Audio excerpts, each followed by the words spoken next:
안녕하세요. 인생이 모자코치 독서모임 유장서 대표리더 이용규입니다. 오늘은 습관 챌린지 두 번째, 쫓기지 않는 50대를 사는 법, 새로운 인생을 여는 중년의 기술 1장, 인생의 허리 50, 내 안의 깜빡이를 켜라. 인생 후반기 살던 대로 살면 죽도밖에 안 된다를 제목으로 연결해 보도록 하겠습니다. 직장인 박 씨는 얼마 전 정년 퇴직을 하고 직장에서 해왔던 경험을 살려서 직장 생활을 관련된 중소기업에 알리기 위해서 취업을 했습니다. 거기서 쌓아온 인맥을 활용해서 회사 영업파트에서 가교 역할을 하면서 2년 정도 근무할 계획이랍니다. 또 다른 직장인 이 씨는 정년보다 1년 일찍 명예퇴직한 이후에 중소기업에서 한 2년 정도 이사직으로 근무할 계획입니다. 또 제가 근무했던 공무원 조직에서는 보통 퇴직 전으로 민간업체나 지방자치단체 유관기관으로 가는 경우도 많습니다. 많은 직장인들이 60대 전후에 퇴직해서 일반 계획 없이 인생 후반기를 맞이하는 것 같습니다. 퇴직 후에 다른 직장을 갖는다 하더라도 보통은 한 5년에서 10년 정도 근무하면 일반 자연인으로 돌아갑니다. 문제는 이제 70세 이후의 삶인 것 같습니다. 70대부터는 남은 인생을 띄엄띄엄 살면서 보낸다거나 취미생활을 하면서 노후를 즐기기에는 너무 긴 세월이 남아있는 것 같습니다. 일하면서 노후 생활을 보내는 사람은 단순히 취미생활을 하며 노후 생활을 보내는 사람보다 더 건강하다는 것이 과학적으로 증명됐습니다. 뇌 편도체가 활성이 되면서 긴장감을 높여주기 때문입니다.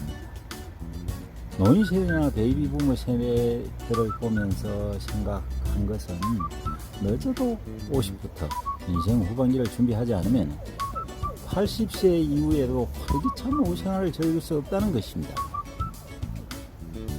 4차 산업, 의료기술 발달, 헬스케어 산업, 웰빙 문화가 확산되면서 인간의 삶의 질은 향상이 되고 기대 수명도 과거보다 훨씬 증가했습니다.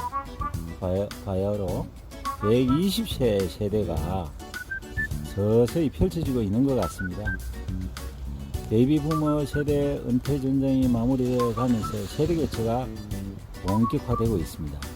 우리나라 산업혁명의 원주자격인 베이비 부머 세대의 700만 명 정도가 전체 인구에서 차지하는 비율이 한 14% 정도 달하고, 이들이 코로나19 사태로 2020년 2월에서 5월 사이에 한 26만 명 정도 강제 은퇴를 당했다고 합니다. 이들이 퇴직 후에 사회에 적응을 하지 못하고 하루 노인으로 전락할 가능성도 크다는 충격적인 신문기사를 본 적이 있습니다. 하류 노인이란 고령화 사회를 먼저 겪은 일본에서 탄생한 신조어인데, 수입과 경제활동도 없고 기댈 곳 없고 완전 고립된 하층 노인을 말합니다. 서울 관악구청에서 정부 지원금으로 생활하는 베이비부모 1인 가구를 조사했더니 남성이 39%, 여성이 22%나 된다고 발표한 바가 있습니다. 퇴직을 막 했거나 퇴직을 앞둔 50대는 고민이 깊어질 말입니다. 인생이 먹을 준비해야 할 시기가 왔는데 살아왔던 대로 살아간다면 미래는 바뀌지 않을 것입니다.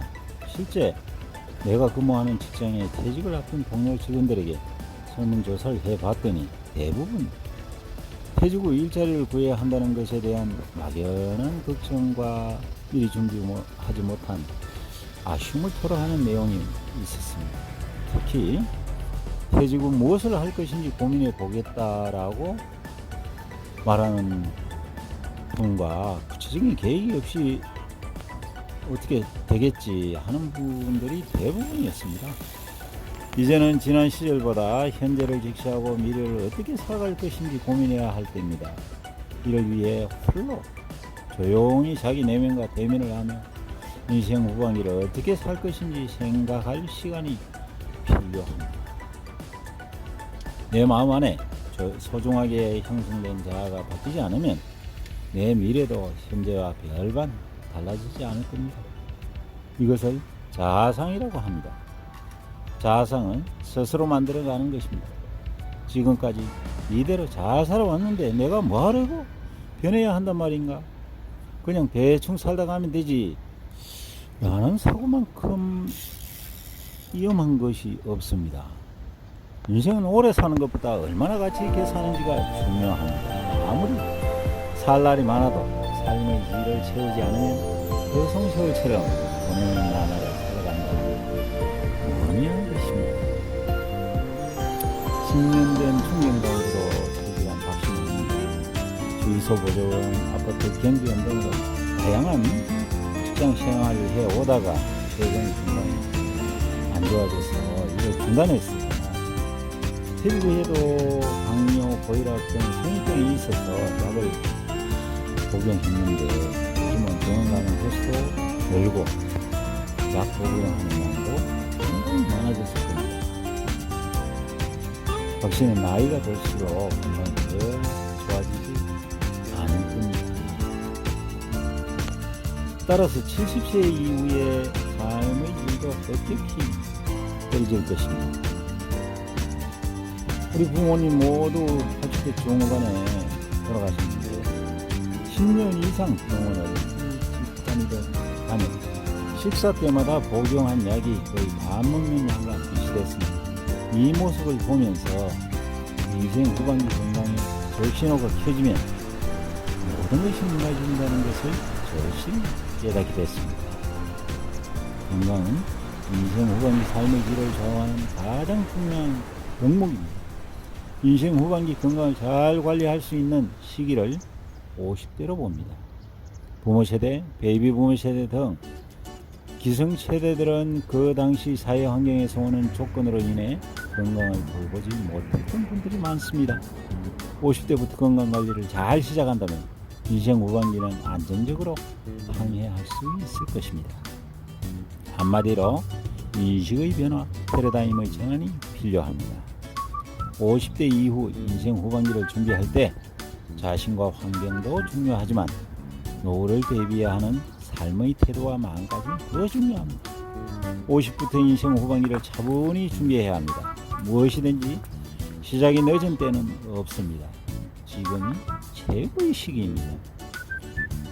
65세에 23일간 해남 땅끝마을에서 통일전망대까지 국토종단, 2006년과 2013년에 각각 118일, 135일간에 걸쳐서 동해, 남해, 서해를 따라 걷는 대한 일주를 혼자서 2차례 해왔다는 분이 계십니다.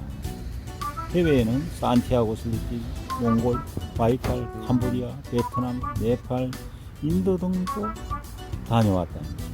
이분이 올해 80세인 황한나 씨의 얘기입니다. 이분은 40년간 선생으로 근무하다 퇴직 후에 도보여행 전문가, 강연, 방송에도 출연하는 등 지금까지 왕성한 활동을 하고 있습니다. 내 나이가 어땠습니까? 일단은 즐기고 보낸다 등 여러 가지 책도 집필했다고 합니다. 얼마 전 대한민국 최고령으로 고등학교 검정고시에 합격한 전라북도 고창에 사시는 어르신의 기사가 화제가 된 적이 있습니다. 그는 83세 고령임에도 불구하고 그동안 꾸준한 노력으로 중학교, 고등학교 검정고시를 합격했습니다. 처음에는 고창에서 광주까지 매일 2시간 버스로 통화하며 만학의 꿈을 불태웠다고 합니다. 검정고시를 앞두고는 광주에 방을 얻어서 자취까지 했습니다. 그리고 4번의 실패 끝에 당당히 고등학교 검정고시에 합격했습니다. 그는 금년에 조선대학교 법학과를 입학하는 것이 목표입니다. 누구든지 하고자 하는 생각과 열정만 가지고 있다면 무엇이든지 할 수가 있는 시대가 됐습니다. 나이가 들어서도 당당히 삶을 능동적으로 살아가는 사람들은 사회 곳곳에 많습니다. 이런 분들의 마음 근육은 하루아침에 쌓이지 않았습니다. 평소 그런 것을 강렬하게 소망하고 꼭 이루려고 생각했기 때문에 목표를 달성한 것입니다. 이런 마음 근육을 키우고 노후를 대하는 태도는 50대부터 준비해야 합니다. 내 안에 있는 나를 진실하게 만나는 사람만이 자신이 원하는 삶으로 인생 후반기를 건강하고 활기차게 가꿀 수 있습니다.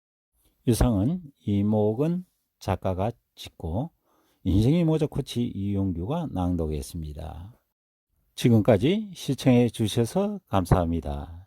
좋아요, 구독, 댓글은 좋은 영상을 촬영하는 데 큰 힘이 됩니다. 감사합니다. 고맙습니다. 사랑합니다.